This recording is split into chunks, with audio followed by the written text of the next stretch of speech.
Welcome back media Chhattisgarh. चलिए देखते हैं छत्तीसगढ़ की 25 फटाफट बड़ी खबरें। साथ ही डेली खबरों से अपडेट रहने के लिए चैनल को सब्सक्राइब करने के साथ वीडियो को लाइक करें। मानसून आया धमाकेदार। 21, 22, 23 और 24 जून तक होगी झमाझम बारिश। इन जिलों में ऑरेंज अलर्ट। मानसून का इंतजार अब खत्म हो गया है। बस्तर समेत उत्तर छत्तीसगढ़ में भी आज से बारिश का दौर शुरू हो गया है।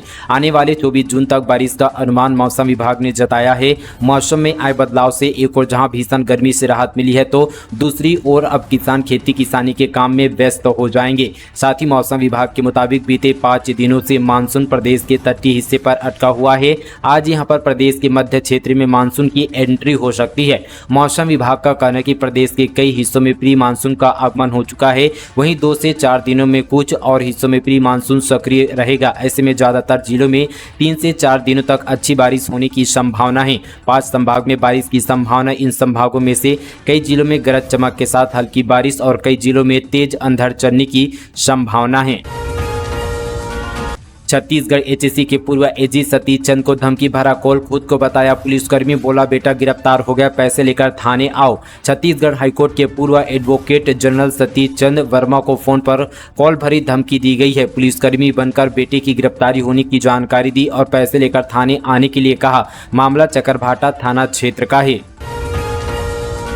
साय सरकार का बड़ा फैसला। किसानों के लिए शुरू होगी एग्री स्टैक योजना, मिलेगी यह सुविधाएं। प्रदेश की साय की सरकार एग्री स्टैक योजना पर कार्य कर रही है। राज्य में अब फसल आच्छादन का डिजिटल सर्वे होगा। प्रथम चरण में खरीफ 2024 के लिए महासमुंद, धमतरी और कवर्धा जिलों का चयन किया गया है। इन जिलों में भूमि रिफ्रेशिंग का कार्य किया जा रहा है। सर्वे में किसानों की फसलों की सभी जानकारियां भारत सरकार के एग्री स्टैक पोर्टल पर दर्ज होगी। किसानों को फसल उत्पादकता के लिए जरूरी इनपुट जैसे फसल ऋण विशेषज्ञों की सलाह से लेकर बाजार उपलब्ध कराने में मदद मिलेगी। एग्री स्टैक पोर्टल का उद्देश्य कृषि उत्पादकों और नीति निर्माताओं, केंद्र सरकार और राज्य सरकार को एक डिजिटल छतरी के नीचे लाना है।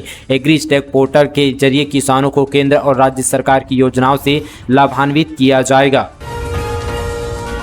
कांकेर लोकसभा सीट की ईवीएम की होगी चेक। कांग्रेस उम्मीदवार की शिकायत पर ईसीआई का फैसला। बीजेपी के भोजराज नाग 1884 वोटों से जीते हैं। चुनाव आयोग ने छत्तीसगढ़ की कांकेर लोकसभा सीट पर चुनाव में ईवीएम में गड़बड़ी की शिकायत को लेकर जांच के आदेश दिए। अब यहां पर ईवीएम की जांच कराई जाएगी। कांकेर से भाजपा के भोजराज नाग ने जीत दर्ज की है। उन्होंने कांग्रेस के बीरेश ठाकुर को 1884 वोटों से हराया है। इसके बाद कांग्रेस उम्मीदवार ने चुनाव के दौरान गड़बड़ी की आशंका जताई थी। इसको लेकर चुनाव आयोग में शिकायत भी की गई थी। इससे पहले भी मतगणना के दिन रिकाउंटिंग के चलते इस सीट का परिणाम सबसे देर से आया था। हालांकि परिणाम से संतुष्ट नहीं होने पर कांग्रेस उम्मीदवार ने चुनाव आयोग को पत्र लिखकर ईवीएम की जांच कराने की मांग की थी। पशुओं को संक्रामक रोगों से बचाने सघन टीकाकरण कार्य जारी। 1 माह तक चलेगा कार्यक्रम। कोरिया जिले में पशुओं को संक्रामक रोगों से बचाने के लिए सघन टीकाकरण कार्य जारी किया गया है। यह टीकाकरण का कार्य आगामी 1 माह तक जारी रहेगा। पशुधन विकास विभाग द्वारा जिले के अंतर्गत आने वाले पशुपालकों के पशुधन को संक्रामक एवं भूजन्य बीमारियों, मौसमी बीमारी, गलघोटू और एकटंगिया से बचाव के लिए सघन टीकाकरण कार्यक्रम चलाए जा रहे हैं। यह टीकाकरण कार्य आगामी 1 माह तक जारी रहेगा। बता दें कि गलघोटू की बीमारी मुख्य रूप से गोवंशीय प्रजातियों में अधिकतर पाई जाती है और एकटंगिया की बीमारी कम उम्र के 1 से या 2 वर्ष के बछड़ों में ज्यादातर फैलने की संभावना बनी रहती है, जिससे पशुपालकों को पशुधन की हानि होने की संभावना बढ़ जाती है। उप संचालक ने जिले के समस्त पशुपालकों से आग्रह करते हुए कहा है कि अधिक से अधिक संख्या में अपने पालतू पशुओं को इस भूजन्य बीमारी से बचाव के लिए विभाग द्वारा चलाए जा रहे टीकाकरण कार्य का लाभ लेते हुए विभागीय अमले को टीकाकरण कार्य में सहयोग करने को कहा है। पीएम मोदी को छात्रों से माफी मांगनी चाहिए। यूजीसी नेट परीक्षा रद्द होने पर बोले भूपेश बघेल। यूजीसी नेट परीक्षा रद्द कर दी गई है। इसके बाद छत्तीसगढ़ के पूर्व मुख्यमंत्री भूपेश बघेल की प्रतिक्रिया सामने आई है। उन्होंने कहा कि आखिरकार सरकार को झुकना पड़ा। भूपेश बघेल ने आरोप लगाया कि जहां जहां बीजेपी की सरकार है वहां वहां पेपर लीक का मामला सामने आ रहा है। भूपेश बघेल ने पीएम मोदी पर भी इस दौरान जमकर हमला बोला। भूपेश बघेल ने कहा कि आखिरकार सरकार को झुकना पड़ा। पीएम नरेंद्र मोदी मन की बात कर रहे थे, लेकिन उन्होंने युवाओं के मन की बात नहीं सुनी। उन्होंने यूजीसी नेट का जून एग्जाम पहले ही रद्द कर देना चाहिए था और उन्हें छात्रों से माफी मांगनी चाहिए, क्योंकि छात्रों के भविष्य के साथ खिलवाड़ हो रहा है। यूपी में उसी तरह से पेपर लीक हो रही है। जहां जहां उनकी सरकारें हैं वहां वहां गड़बड़ी हो रही है। जीपीएम में काम में लापरवाही बरतने वाला खाद्य निरीक्षक सस्पेंड। पीएम जनमन योजना के शिविर में नहीं हुआ था शामिल, कलेक्टर ने की कार्यवाही।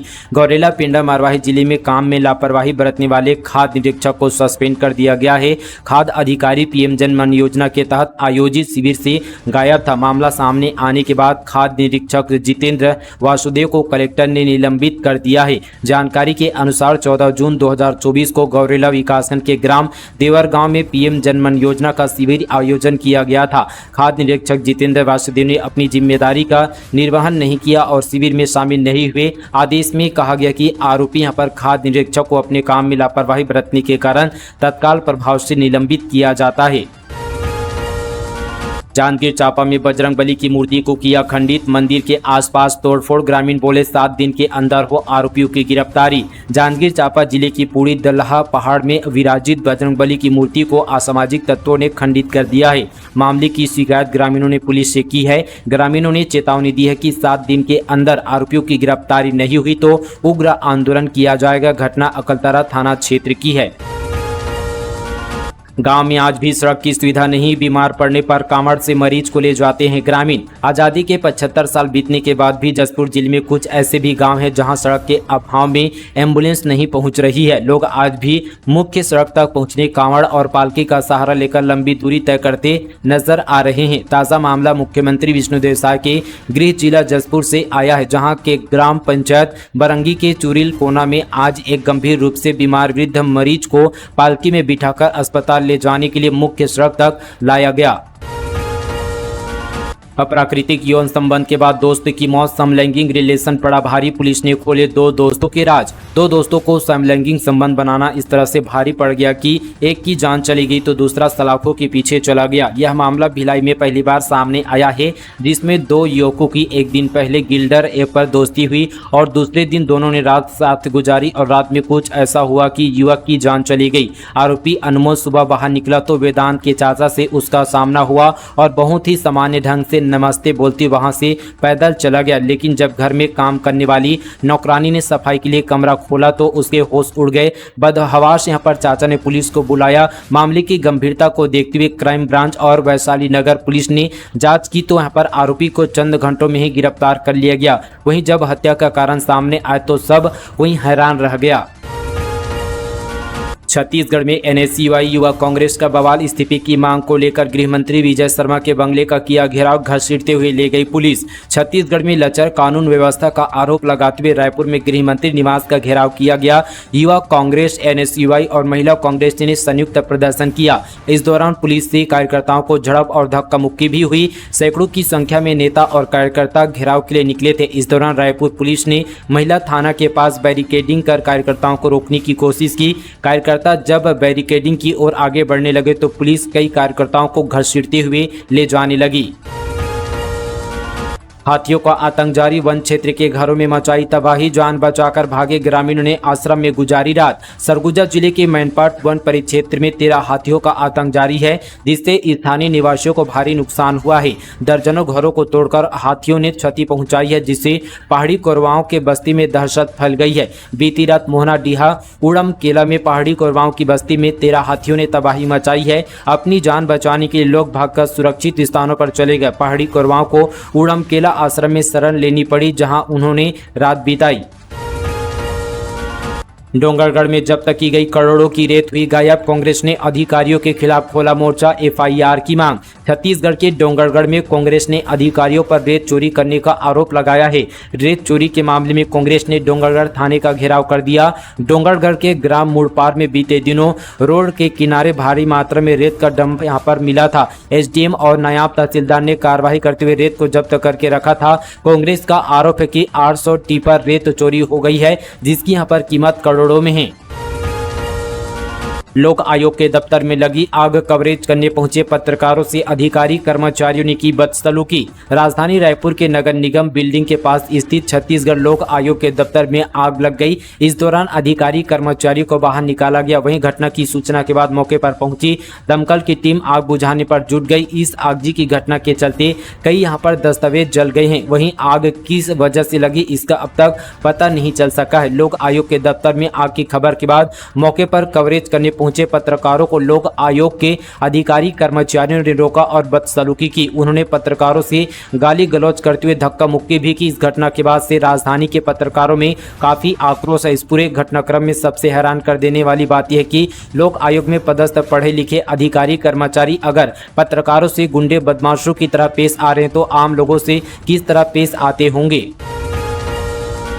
रायपुर रेलवे स्टेशन पर ऑटो चालकों की हड़ताल, पार्किंग ठेकेदारों से विवाद, 350 ऑटो के पहिए थमे, आज एसडीएम से हो सकती है चर्चा। रायपुर के रेलवे स्टेशन पर पार्किंग ठेकेदार और ऑटो ड्राइवरों के बीच पार्किंग के पैसे को लेकर विवाद हो गया है। करीब 350 ऑटो चालक इसके विरोध के चलते हड़ताल पर चले गए हैं, जिससे रेलवे स्टेशन पर यात्रियों को परेशानियों का सामना करना पड़ रहा है। रेलवे के अधिकारी दोनों पक्षों से बातचीत कर मामले को सुलझाने का प्रयास कर रहे हैं। वहीं चालकों ने ऐसी स्थिति बनी रहने पर उग्र आंदोलन की चेतावनी दी है।